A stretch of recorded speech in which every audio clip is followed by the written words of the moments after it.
Saudara-saudari terkasih di dalam Kristus, selamat pagi. Salam jumpa lagi dalam Sabda Siap Saji, di mana pada hari ini kita memperingati Santo Fransiskus Xaverius, pelindung misi. Mari kita berdoa. Marilah kita berdoa. Dalam nama Bapa dan Putra dan Roh Kudus. Amin. Allah Bapa, penyelamat umat manusia, berbagai bangsa Kau jadikan milikmu berkat pewartaan Santo Fransiskus Xaverius. Semoga semangat kerasulannya berkobar dalam hati semua orang beriman, sehingga di mana-mana umatmu berkembang subur.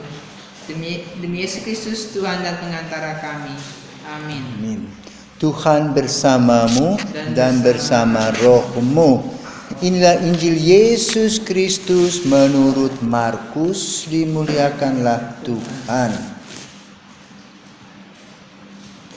Pada suatu hari, Yesus yang bangkit dari antara orang mati menampakkan diri kepada ke-11 murid dan berkata kepada mereka, "Pergilah ke seluruh dunia, beritakanlah Injil kepada segala makhluk.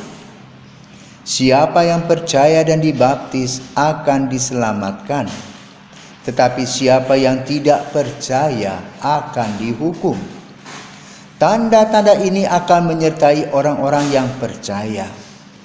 Mereka akan mengusir setan-setan demi namaku. Mereka akan berbicara dalam bahasa-bahasa yang baru bagi mereka. Mereka akan memegang ular, dan sekalipun minum racun maut, mereka tidak akan mendapat celaka. Mereka akan meletakkan tangannya atas orang sakit, dan orang itu akan sembuh." Sesudah berbicara demikian kepada mereka, terangkatlah Tuhan Yesus ke surga. Ia duduk di sebelah kanan Allah. Maka pergilah para murid memberitakan Injil ke segala penjuru, dan Tuhan turut bekerja dan meneguhkan firman itu dengan tanda-tanda yang menyertainya. Demikianlah Injil Tuhan. Terpujilah Kristus. Rere, Ya. apa yang kamu tahu tentang Santo Fransiskus Xaverius? Yang saya tahu soal Fransiskus Xaverius itu, dia terkenal karena dia seorang bangsawan, sama kayak Assisi, tapi dia mau meninggalkan segala kebangsawanannya, segala kepintarannya, meskipun awalnya dia menolak untuk mengikuti Tuhan. Kemudian dia juga terkenal sebagai rasul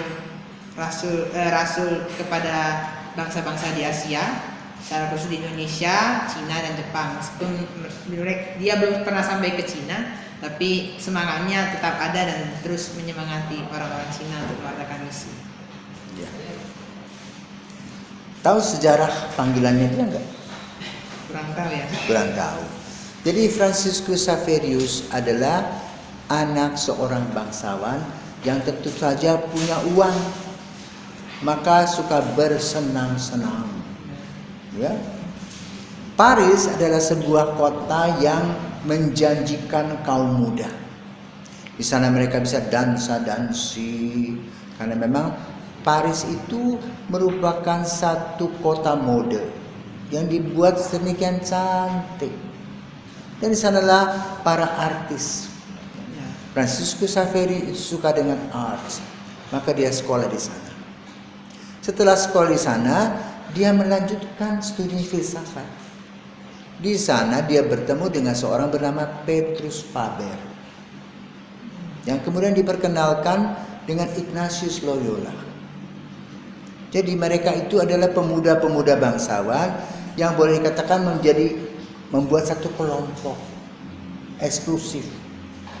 Tapi yang positif adalah mereka membuat satu grup dynamic. Jadi membicarakan atau berbicara tentang membuat seminar dan sebagainya. Dan kelebihannya adalah mereka itu kemudian membahas kitab suci. Gagasan itu diawali oleh Ignatius Loyola yang mengajak teman-temannya dia bilang mengatakan, ngapain kok kita hanya sibuk dengan hal-hal yang berbau duniawi ini? Ayo, sesekali kita ngobrol-ngobrol tentang kitab suci lah. Lalu mereka semua kira-kira bertujuh itu menjadi kelompok yang boleh katakan kuat. Ya. Dan di sanalah Ignatius mendapat kekuatan untuk merencanakan menjadi pelayan Yesus di seluruh dunia. Kemudian mereka pergi ke Roma. Panggilan itu menggebu-gebu. Maka kemudian mereka menghadap kata suci tentu. Pada saat itu kan belum banyak seperti sekarang, ya, dengan begitu banyak aturan-aturan. Dulu begitu simple. Maka bisa berjumpa dengan Paus. Lalu setelah itu Ignatius mengutus Franciscus Xaverius. Dialah misionaris pertama Yesuit yang pergi dan tidak pernah kembali. Namun begitu banyak hal yang dia tulis dalam perjalanan. Kasih Tuhan menyertainya, sehingga boleh katakan dia bisa menembus begitu banyak kebudayaan. Inilah satu rahmat. Bagaimana dia bisa membaptis begitu banyak orang. Dan kehebatannya adalah bagaimana mereka mengarungi samudra. Samudra India, Atlantik yang begitu besar. Tetapi lalu mereka tetap sehat dan kuat. Franciscus mampir di India, ya. Kemudian juga mampir di sekitar Nusantara, ya. Khususnya Ambon sekarang. Dan juga dia kemudian ingin menuju Cina. Karena Cina adalah satu negara yang menjanjikan. Begitu banyak penduduk. Sesuai dengan Injil pada hari ini, dikatakan apa? Pergilah, ya, kepada seluruh dunia. Apa yang dibuat lagi? Beritakanlah Injil kepada semua orang. Lalu mereka punya semangat misionaris. Lupa makan, lupa tidur, pokoknya hanya Yesus ada di hatinya. Itulah Franciscus Xaverius.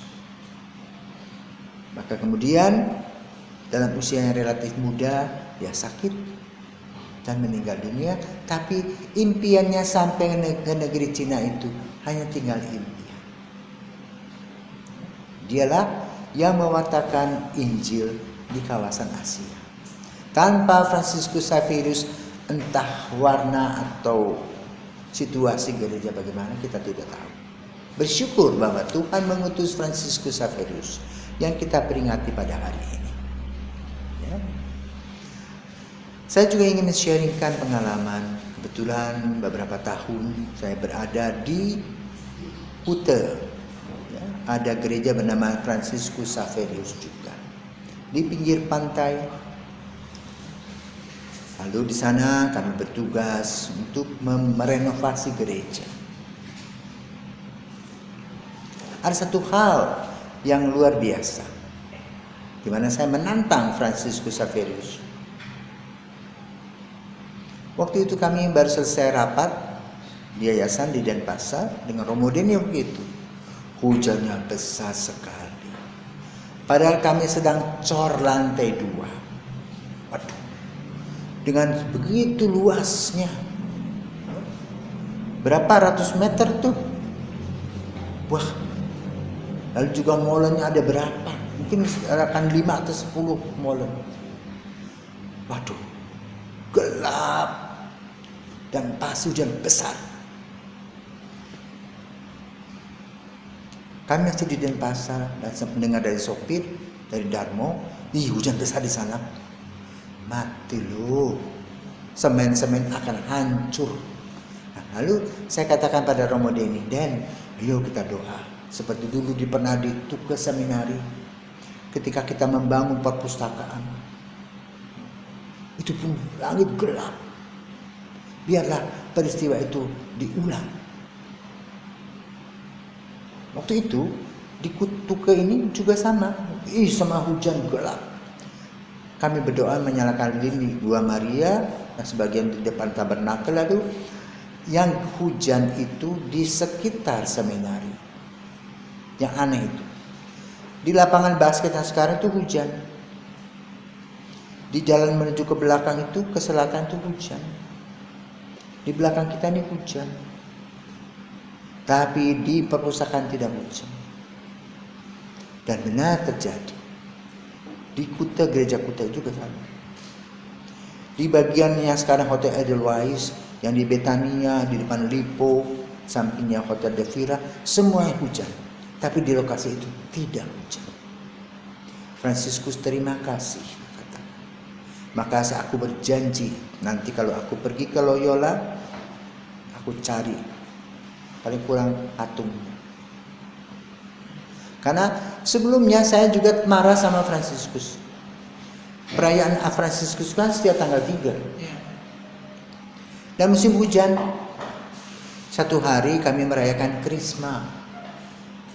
Drum band anak-anak Soferdi itu tekel banget, hujan saat itu. Saya katakan, Fransiskus, kalau kamu masih memberi hujan tahun depan, saya mau ganti Agustinus saja. Supaya kalau perayaannya kan bulan Agustus, musim kering, bukan musim hujan. Tapi memang walau alam. Sampai saya berangkat dari sana 2017 itu. Setiap tanggal 3 Desember tidak ada hujan. Kita boleh merayakan. Yang kedua tadi juga mendapat hadiah dari dia juga. Bahwa kita cor gereja Fransiskus Xaveri juga tidak hujan. Maka ketika saya ke Loyola, saya tidak cari dulu Ignatius. Cari Fransiskus Xaverius. Saya pegang kakinya. Dan Santo Fransiskus minta maaf ya, saya sudah memuji kamu, tetapi betul kamu adalah pelindung paroki Santo Fransiskus Xaverius Kuta, di mana kamu menjadi pewarta sabda dan juga banyak orang turis artinya yang datang ke situ, banyak juga perantau yang datang ke situ yang engkau lindungi dan engkau berikan manfaat, yaitu dengan pekerjaan dan sebagainya. Maka hari ini kita mohon kepada Santo Fransiskus Xaverius yang juga namanya dipakai untuk sebuah serikat ya, serikat Xaverian. Kita minta kepada Santo Fransiskus Xaverius, lindungilah kami di tanah misi, khususnya pada masa Covid ini, supaya kami tetap sehat dan kuat dan boleh menjadi misionaris, pewarta sabda Allah yang menjanjikan. Maka marilah kita berdoa untuk menutup acara kita. Marilah kita berdoa. Allah Bapa Maha Pengasih dan Maha Penyayang, hati Santo Fransiskus Xaverius Kau dengan keinginan untuk menyelamatkan sesama. Semoga cinta kasih-Mu itu Kau nyalakan juga dalam hati kami berkat perjumpaan kami pada permenungan kami pada pagi hari ini. Bantulah kami mengikuti panggilan-Mu sehingga layak menerima ganjaran yang Kau janjikan kepada para hamba-Mu yang berkarya dengan tekun dan setia. Demi Kristus Tuhan dan pengantara kami. Amin. Amin. Tuhan sertamu Dan sertamu juga. Semoga kita semua diberikan Maha Kuasa, Bapa dan Putra dan Roh Kudus. Amin. Selamat pagi.